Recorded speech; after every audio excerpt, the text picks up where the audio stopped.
for this, making this event possible this evening, and for the kind of center that they have endowed that allows us to really explore the kinds of things that Rita was speaking about deeply. So I'm very, very grateful to them for making this event possible, as well as this beautiful center that is now beginning to flower and blossom. Tonight, I've arranged for a very abstruse title that I myself don't quite understand, and I'm going to see if I can explain it. The ever-unfolding soul of Hinduism. So obviously this is way too big a topic. The transposable tripartite structure of truth in Bhagavad Gita. What that means, I have no idea. But look, I think we might get to it, okay? And we'll see. And there's a reason why I'm thinking about these things. Radhanath Swami's book has the word, I mean, the main title is basically two words: the journey within. Now, this word within is where I developed my thinking a little bit for tonight. And if you say within, your journey within, there was a without from which you went, from which you had come to go within. And then the question also arose to my mind, what is within and how far do you go within? So that's what I want to explore a little bit tonight, in hopes that perhaps some of these ideas can help you appreciate what Radhanath Swami is doing in his book.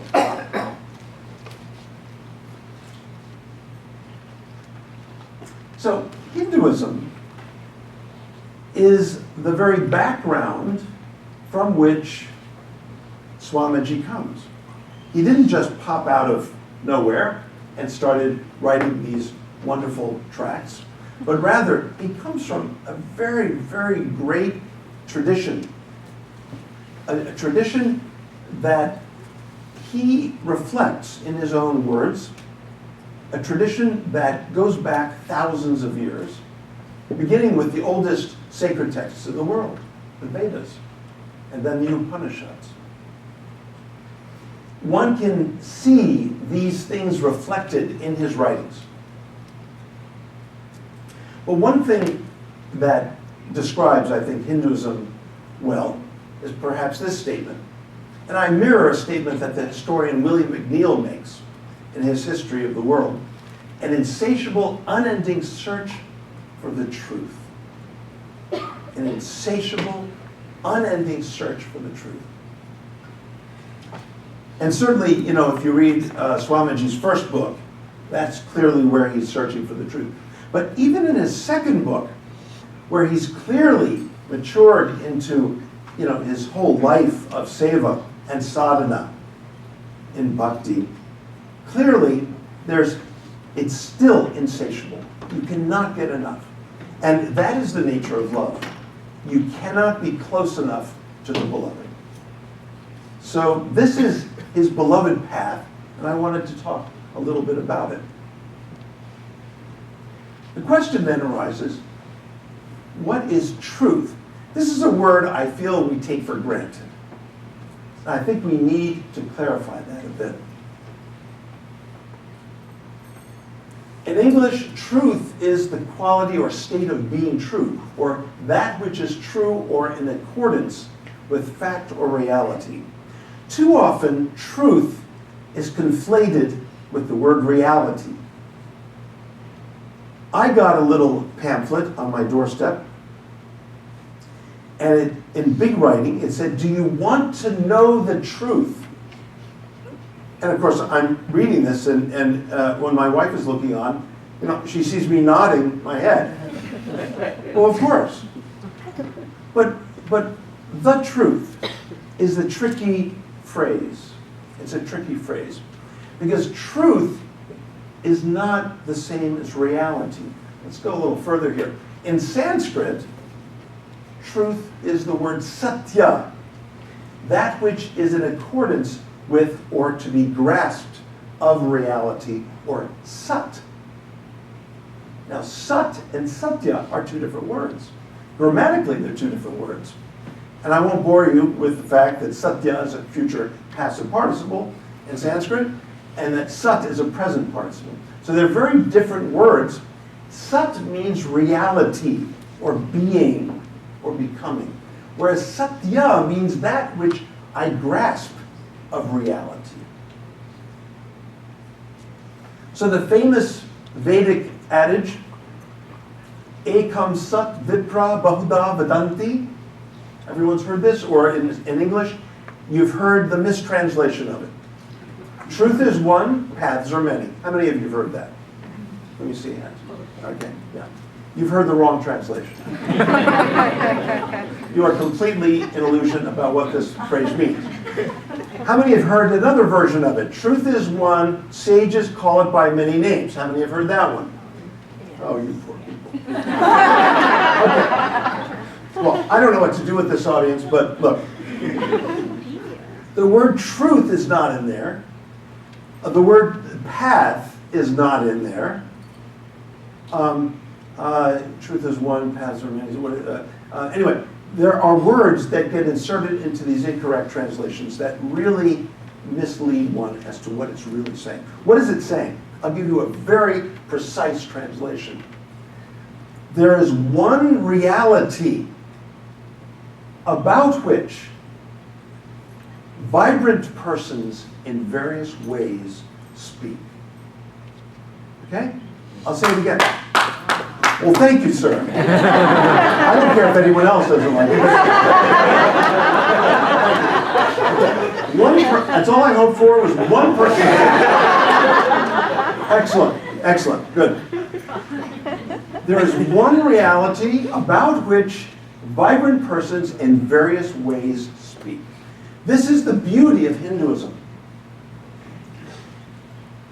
Hinduism was set up from the get-go to be absorbed in the beauties of pluralism. Hinduism has always hosted any and all true and sincere faiths. It has never rejected any of them. The Vedas begin with a plurality of different devotions to different deities and different faiths. The Upanishads somehow see the unity behind all of them. And later texts were able to nourish the various gardens of the developed traditions and sampradayas of Hinduism. But Hinduism has never been a tradition to reject other traditions. It's always been very inclusive. And this is something I think the world needs more of. And I think it's very much the spirit of the Graduate Theological Union. I'm sorry, Rich, but I think you're more Hindu in your approach than Abrahamic. I'm sorry, but I think you're really. I dread sitting down after my talk next to Rita. I'm going to get some feedback on that, I'm sure. But the level of inclusivity that's built into Hinduism from the beginning is really amazing. It really is truly amazing. And when Christian missionaries went over to India to introduce the vision of the New Testament, the gospel, the good news, Jesus Christ, again, Hindus had no problem with that. They just put Jesus on the altar with everyone else. It was not a problem. The missionaries were rather disappointed because they wanted...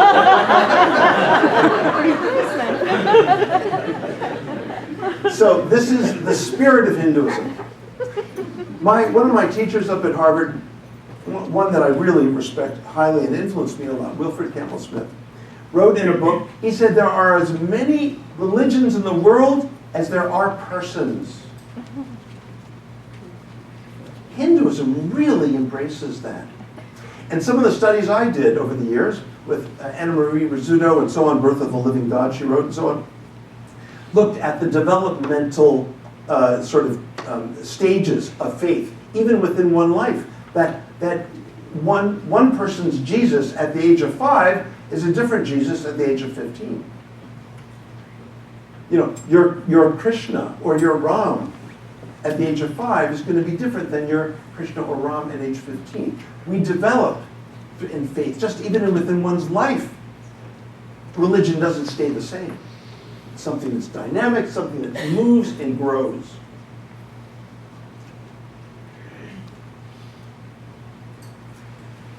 In both cases, note that truth or satya is not the same as reality or sat, but is positioned in relation to reality or sat.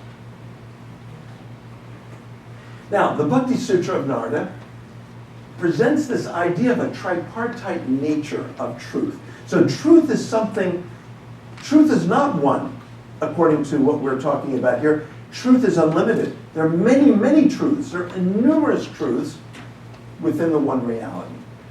And Hinduism has been very, very amazing in hosting these truths.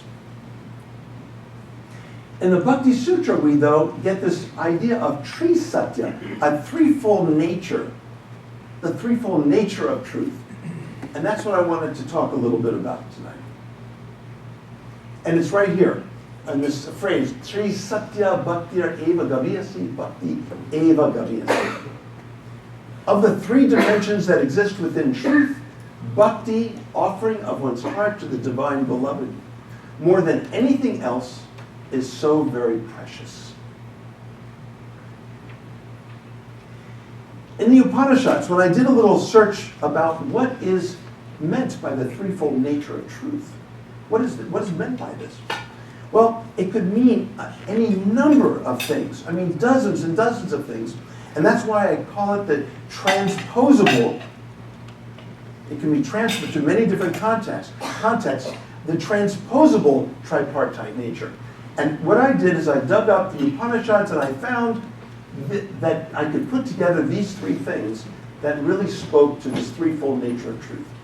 We as human beings have these three layers, all of us. The space outside the person, the space within the person, and the space within the heart. This is direct translations that I did from portions of the Upanishads. So it's really talking, the space outside the person is the volitional sphere of a person.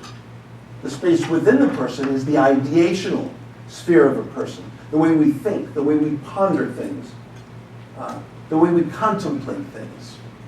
And then finally, the space within the heart, the emotional sphere of a person. The way we feel. The way we feel. And it's not just these piled up equally, but rather it's really the third level, this innermost realm, and I think I call it that, right. So I call this the outer world, the inner world, and the innermost world. The innermost world is the world in which we are born. Have you ever seen those little miniature humans, baby humans? They don't think very well. Have you noticed? You can't. They don't think very well. They also don't act very well. Their limbs are not functioning. Well, what are they doing mostly? Feeling. We come into this world with feeling, and when we leave this world, we're not going to be, there's no time for thinking very much. Acting, usually you're on a deathbed. You're not acting very much. You go back to feeling. Feeling is at the core. That's where we start. That's where we end. What do we take with us? Not all the intellectual accomplishments that we may have achieved as scholars. Sorry, colleagues. Yeah. We can't take that with us. But we take what we most deeply feel, that is what we can take. I feel this is where Swamiji's book directs the reader. He keeps bringing his discussions and his anecdotes back to the idea that really we need to feel deeply. And you'll see this in his various discussions and anecdotes. So the Vedas, you see again more of this tripart nature of truth, and the way practices in Hinduism accommodate the human nature of our volitional, ideational, and emotional aspects. So in the Vedas, we've got sacrifice, speculation, and supplication. In the Bhagavad Gita, we've got, everyone knows these, action, knowledge, and devotion. They go together. Rita was speaking earlier about Advaita versus Dvaita a little bit. They are absolutely impossible to separate from one another. The very assertion of oneness and the unity of all of existence is something that necessitates the precondition of infinite diversity of things, infinite variety. To assert otherness and to explore the multifarious and miraculous, endless otherness is to also understand that there is non-otherness. There's something that links all of us together. So both have to be understood together. And in the Gita, we really have jnana and bhakti no longer at odds, as we can sometimes find in the polemics of traditional Hinduism, which is more important in the Gita, jnana or bhakti, this kind of polemics. It's a non-issue when understanding that these are three constituent dimensions of the human being, and all three must be there.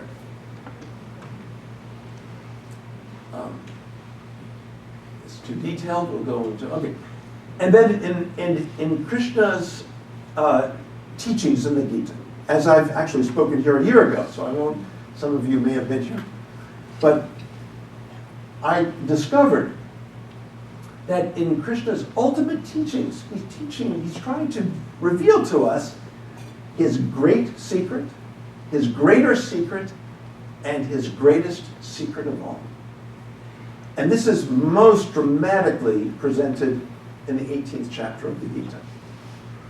And in doing so, he is really talking about what is the great secret has to do with the outer world. His greater secret has to do with the inner world, and his greatest secret of all, the innermost world. And so what we've got here in the 18th chapter is a presentation of Krishna pointing souls to the ways of acting according to the heart in the world. Act according to the heart. And the greater secret is act in relation to transcendence and antaryama, the indwelling presence of the divine. And the greatest secret of all, sarvaguyatamam bhuya shrinupe paramam vachaha. Ishtosi me dhritam iti tato vachami teyatam. The greatest secret of all, Krishna says, and this is the most emphatic expression of the whole Gita, the greatest secret of all, he says, my supreme message is Ishtosi me dhritam iti. You are so much loved by me. You are so much loved by me. Oh, I'm fine. Okay,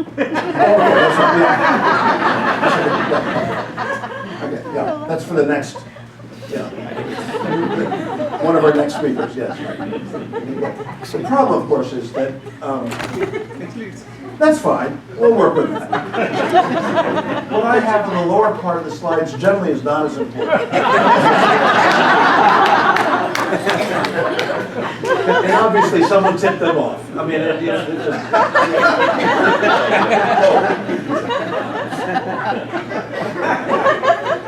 I was kind of hoping they would. Okay. So, the Bhagavad Gita. Now, if you will read Swamiji's book, you will find that he quotes more from Bhagavad Gita than any other source. He probably knows that. But what he doesn't know, I'm pretty sure, is how many times he quotes from the Bhagavad Gita. Good. So, he's not concerned with this sort of thing. He's only a scholar would be interested in that kind of thing. But I've noticed that he quotes 22 instances of the Bhagavad Gita. There are 22 instances in his book in which he is quoting from Bhagavad Gita. And the next text he quotes from the most is the Bhagavata Purana, only 10 times. So the Bhagavad Gita is very much a text that he brings into the foreground and makes relevant to persons today. So the Bhagavad Gita, I think, is really something worth looking at in the way that it presents the idea of divinity and the way the divine presence really, shall we say, shows itself to us. And this is where Krishna says, he connects to us in these three ways: in my oneness, in my separateness, and in my many forms facing everywhere. So again, another three, fold structure here. In my oneness is his Brahman manifestation and Paramatma, or Purusha, the divine presence within the core of every living being. And his separateness is really Bhagavan. It's the Krishna standing before Arjuna in his separateness, and then in his many forms everywhere. Only in Hinduism do you have the concept of Ananta Rupa, of the divinity, unlimited forms. And while in Abrahamic traditions, there really is a prohibition in the Decalogue, thou shalt not create any graven images of me. No graven images. Of course, Christians found a loophole. They didn't say anything about humans. So Jesus worked out, right? So in other words, that's not a graven image. It's a human. Okay, so that worked out, but not for the Jews or the Muslims. But in Hinduism, if we were to rewrite that Decalogue statement, it would be, thou shalt create as many graven images as you possibly can.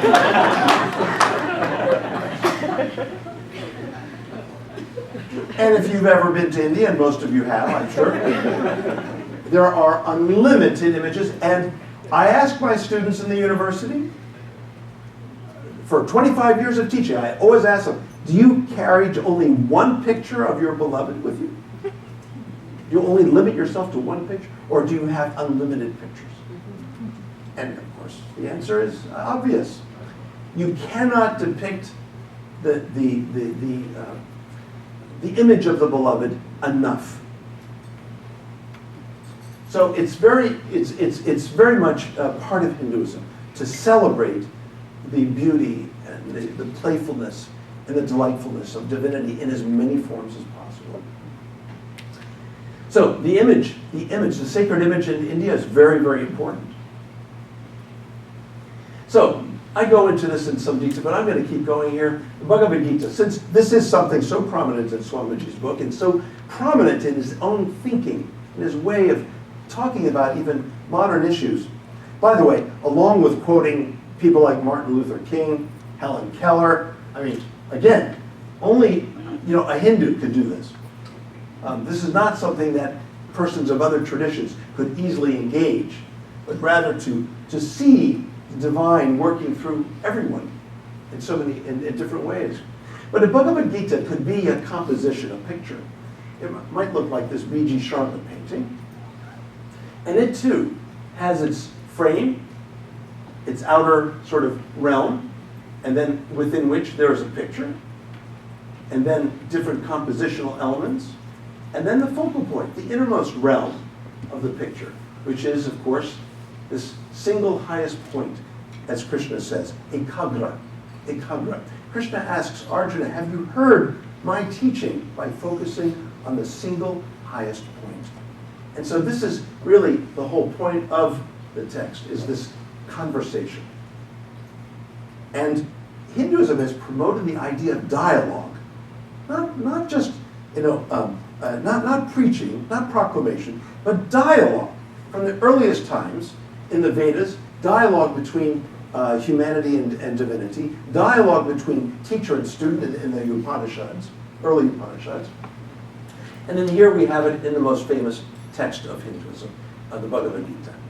So the samvada, this sacred dialogue. Then I just wanted to take you through the idea of a yantra. And again, these three levels of truth as they're presented in a yantra. There's the outer world by the squared off area. I like the lights off. You turn the lights on. It's great. Yeah, let's go. Well, okay, I was hoping these lights off. Yeah. Turn them all off. these are pretty things. Okay, so we've got the inner world with the first outer this kind of circular design. And then we've got this innermost world with these superimposed triangles. We're having fun with the lights. That's good. That's good. So we've got in the yantra, in these diagrams that are designed for meditation, for elevating consciousness, we have the outer, inner, and innermost worlds represented here, and the innermost is the seat of divinity. And by focusing on these kinds of designs, it is meant to elevate and alter one's consciousness to a transcendental level. It has a centrifugal power as well as a centripetal power, and if you can see the yantra in all these ways, you will be definitely elevated to a higher state of consciousness. And then there's a whole circumferential power. But anyway, there's a lot to say about this, which we don't have time, but I just wanted to give you a little bit of a taste of this. Because in the world of yoga, we also have these three layers. We have this idea of going from the outer world into the inner world of meditation, dhyana, the realm of dhyana, and grahana, of the samadhi. And then we have finally the anugraha of the samapatti. And this gets into some technical stuff we don't need to get into tonight, but certainly the Yoga Sutra moves one from the outer world, as Swamiji says, within, and deep within, though. It goes within, but goes deep within ultimately. And that's where one finds one's Ishtadevata. Again, only in Hinduism do you find the phrase Ishtadevata. Who do you love ultimately? That is your God. Who do you love ultimately? Rita mentioned the idea of Shraddha. Where one places one's heart is the morphological breakdown of the word Shraddha. So where you place your heart, ultimately, that is your deity. That is your Ishtadevata. Patanjali ingeniously doesn't mention any particular form of deity when prescribing his yoga practices.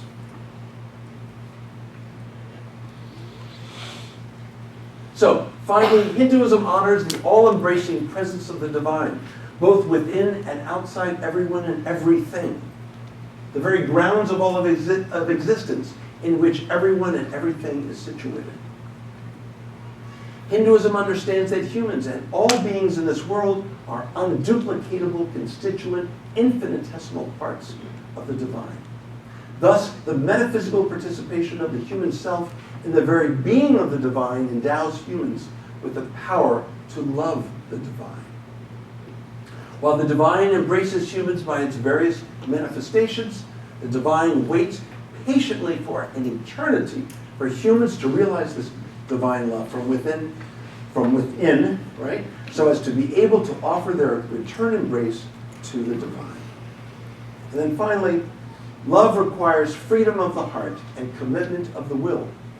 Love cannot be coerced or forced from the outside, nor can it be manipulated or artificially generated from the inside. The human capacity to love depends upon how free one's heart is to love.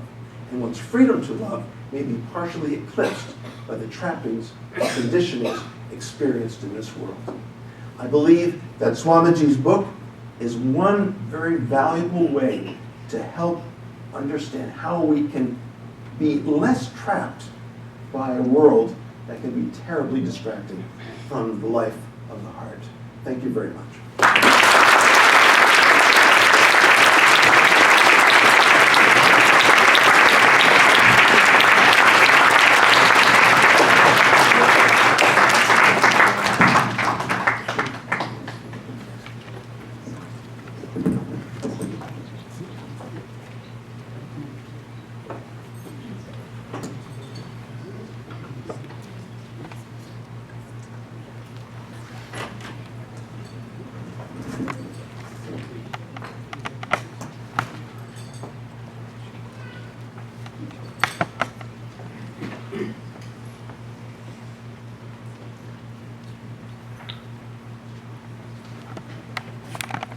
Thank you, Grant, for that wonderful, wonderful exposition.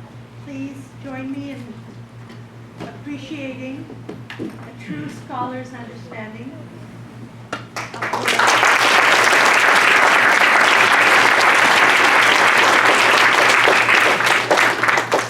Now, our next speaker is one of our students who has met Radhanath Swami Maharaj just in Los Angeles.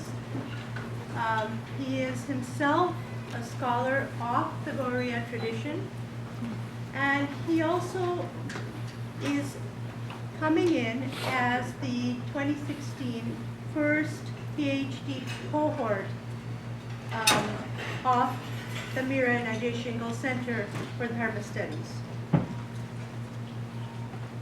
I'm introducing to you our student Kojin Bohanek. He has a master's from the Graduate Theological Union in Buddhist Studies. He's now entering back into his own tradition with us. He's also the one who has taken on, along with his wife, Hope, our Saturday morning Kirtan group, many of whose members are present.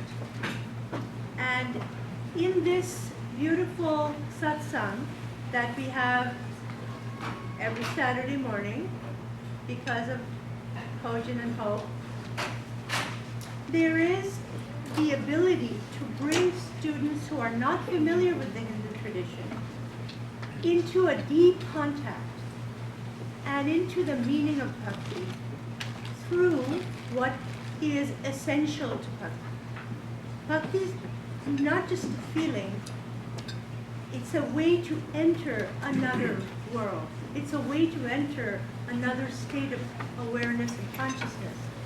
That happens when you have imagination, through art, through music, through poetry. And Kojin brings that to the center. Hope and Kojin are also very active in environmental work and raising ecological awareness and in ecological activism. I am proud to introduce Kojin Bohanek.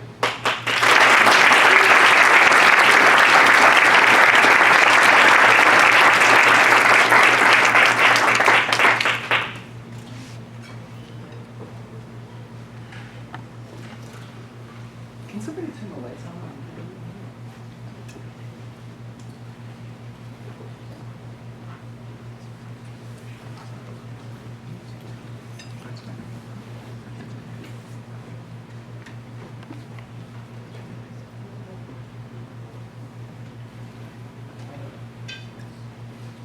Can you hear me now?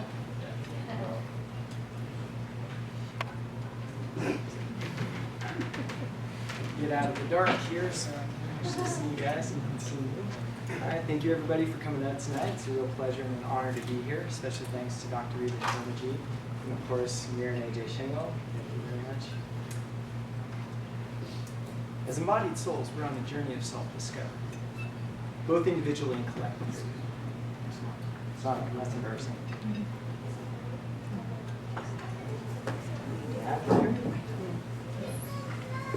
You got it?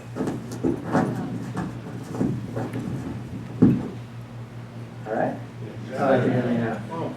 Sure, I read a latch coming from up here somewhere.